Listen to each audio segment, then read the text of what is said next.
Hi and welcome to another episode. And what we've got here is a Surf Squirrel by Highsoft Systems for the Amiga 600 1200.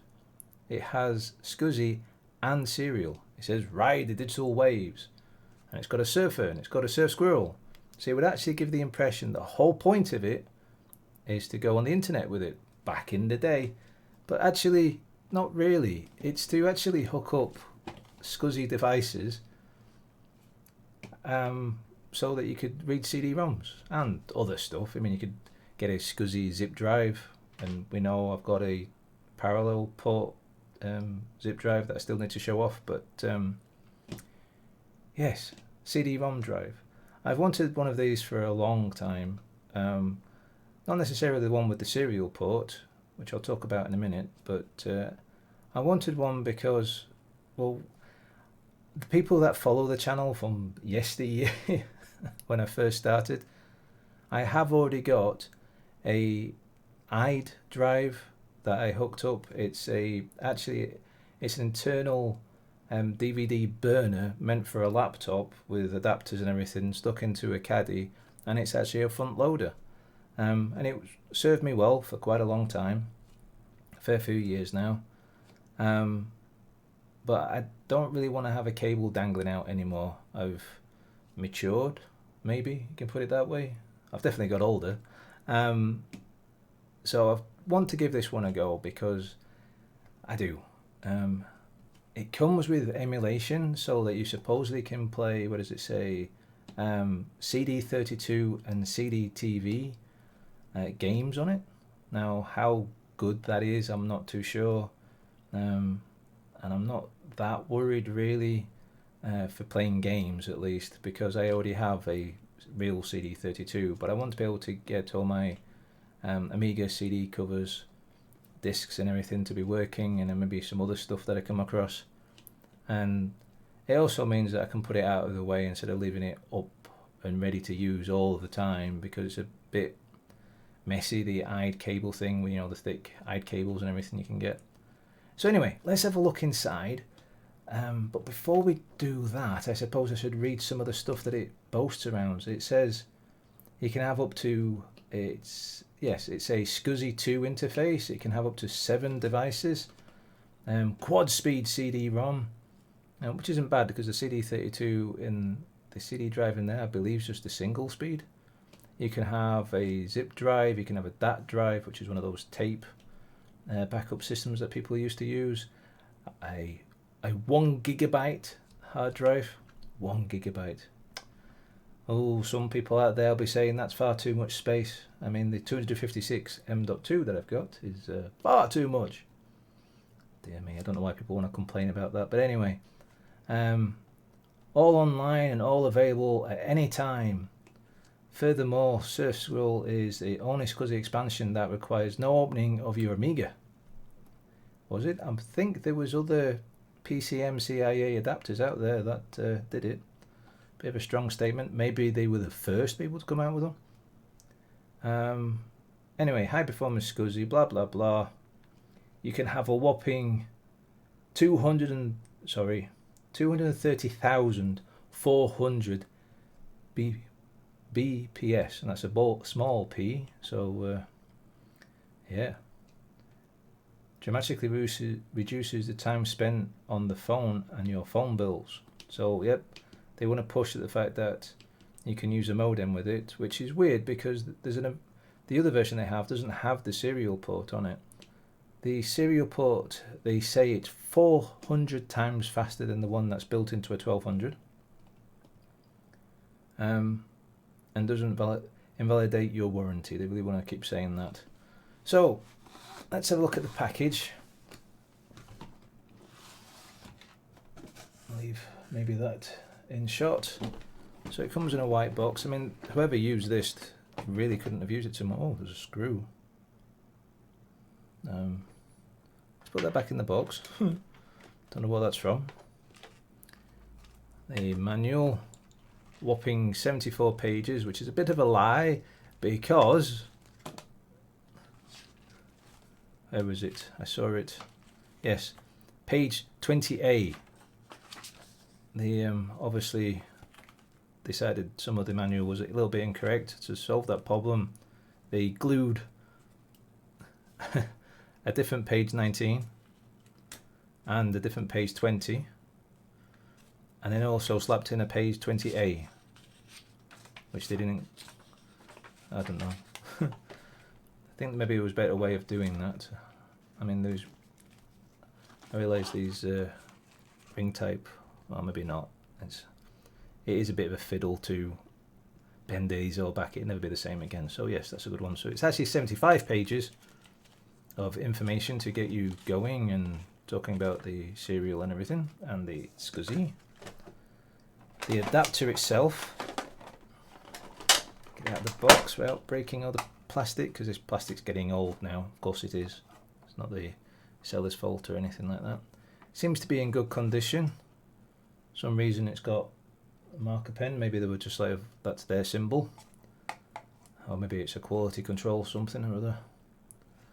But the cable is hard in. It's the 50-way kind of adapter. Sit in the middle of the screen, and then there's just a standard serial port of 9-pin instead of 25-pin.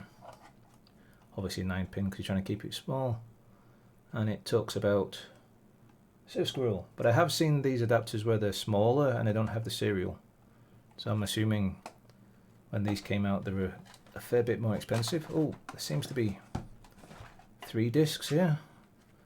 Squirrel, Surf Squirrel, Eminent Sampler Software 1, disc 1, and disc 2. So they'll be interesting to look at a later time. Now, don't worry, I have bought other things to go along with this. Yeah, that's interesting. That's a little bit tight on the thing. Spin it around a bit. Oh, creaky, creak. So why the extra screw, I'm not too sure. I shall leave that to the side. And I completely forget where I found it. So let's put this back in the box, and then I quickly show you the other things that I've got to go with this. Now obviously, going by the title of the video, this is the things that I purchased in June of this year. But let's get the next bit. So the next bit is this, which is just an extension cable for the SCSI. Not too interesting, but these can bring a pretty penny nowadays as well, to say that it's not really something a lot of people use nowadays. But that's the same with everything, isn't it? That retro stuff becomes dear. Now, as I spoke before, I've got an IDE front loader DVD burner set up for the IDE that I've been using before. Now, I've been wanting the SCSI for a while, but I haven't really got the space for the tray to be kicking backwards and forwards in time. And I did look for like a jukebox thing, but they're ridiculously expensive. They take like, is it 5 or 7 discs? Would be great, but it'd be huge. I just haven't got the space for it. So I bought this one, which is so big it can barely fit in the picture. It says Voyager on the case at the side, and it even says Voyager at the front. Well, in the realms of, it's a Voyager speedboat. I don't know if this caddy is just like a generic caddy or it came with the Pioneer. I'm not too sure, but whoever had it before decided to stick a Pioneer laser memory super 32 speed, which is obviously far too fast for what I'm using. It can only go up to 4 speed anyway, but that's fine because it'll run it at a slower speed. It's got play, stop and eject. Well, actually play and skip to next track if you press and hold it, and stop or eject if you press and hold it. A 3.5mm jack and a volume control. And then the interesting stuff is round the back. It's got the SCSI terminator with it. Some SCSI things have a little dip switch or something to flick anyway, instead of having this thing sticking out the back. But you need that so that the interface knows which one's the last on the list. It's got the dip switches so you can tell it which device it's going to be, as I mentioned from the back of the Squirrel box. You can have up to 7. Well, you've got to actually set which one it is. There's no intelligence about it. You've got to figure it all out. There's a fan to keep it cool, kettle lead, and then it's also got left, right audio for output, which is nice because then I can stick that into my mixer, and then if it is doing some kind of audio from the CD through the Amiga, I can mess around with my mixing desk and get it so it's just nice. It's got a couple of feet missing, it's even got a screw missing. I've not opened it up, I've not tested it with the Surf Squirrel, the Amiga's not even been turned on yet. So I'm going to get a couple of feet for it just to make it sit properly. Oh, maybe 4 feet, replace the feet entirely just so it does sit. But I have tested it with a normal music CD, because as I say, it is a front loader. So it was easy enough to stick it in and then stick a pair of headphones in the front just to make sure it actually spun up and could play, because I'm assuming if it can play an audio CD, it can probably do data. I know the focusing of the lens that's inside can be a little bit different, but the truth is if you can get audio going, you're probably pretty alright when it comes to data. If it's that off or not playing at all, you got problems. But at the very least, I know it all turns on and spins up. If I've really got any major problems, I can go inside and adjust the lens ever so slightly and get it going. But it shouldn't be that difficult if it needs to be. Obviously, if I have to, it'll become a video all on its own, but I will be making one of this spinning up with the Amiga, definitely, because it's an interesting way to get data into the Amiga. All in, it's cost just under £100, which is expensive to say what it is, but at the same time, just a couple of years ago, for the same sort of setup, it cost £200 for what people were trying to get going on that well-known second-hand place. So I think I landed lucky on the prices. Fingers crossed the Squirrel adapter works. If it doesn't work, I'll put out a tweet it doesn't work. But hopefully it all works and we get going. So on to the next couple of things that I bought through June. Actually, just before I show you them, I'll show you why I bought them. So here we go. Yeah. And there's software deep down here, listings and so on in the back. That's quite fun. Okay, and I mean, you get a lot of book money in these two, don't you? The complete Commodore 64 and the complete Spectrum. Right, a lot of real book. good techie stuff. Excellent. Now how about... So there we go. I saw it on an episode of Micro Live. I've not got a fantastic memory, remembered it all the way back from whatever year that came out.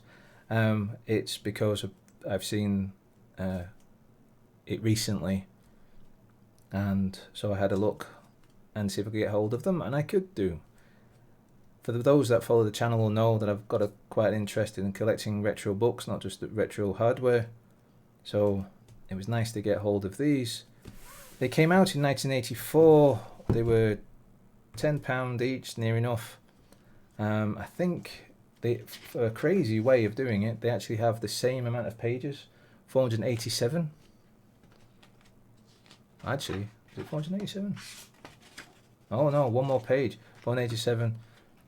The Commodore 64 has 488, so it's got one more page of interest. Does that make the Commodore 64 better than the Spectrum? Anyways, interesting covers to them. They've aged very well to say that they're from 1984. That could be either the person, there was two different sellers, so it could either be that it was people know how to respect books, or it's just like lots of people, it was a great idea to get going and then never enough time, it's too confusing, a newer computer comes out. It happens. I was one of many. I really do wish I had got my head around programming a lot better than I did do back in the day. I learnt it later on, but I never learnt for these systems, not enough. Well, I never had a Commodore 64 back in the day, and for the Spectrum, I could pretty much annoy Dixons by saying how wonderful they were. when I was young. We've all done that. But apart from that, what have I purchased? Yes, the one thing I'm going to be buying, I know this is supposed to be June and we're in July now, but one thing I'm going to be buying is a newer video editor, because the one that I have isn't pulling its weight anymore. Not with doing 4K, at least with rendering. It's using my CPU to do the rendering, not the GPU, even though it's all set up to the user GPU. So I'm buying some different software. It's not fantastically expensive, but it's not cheap either.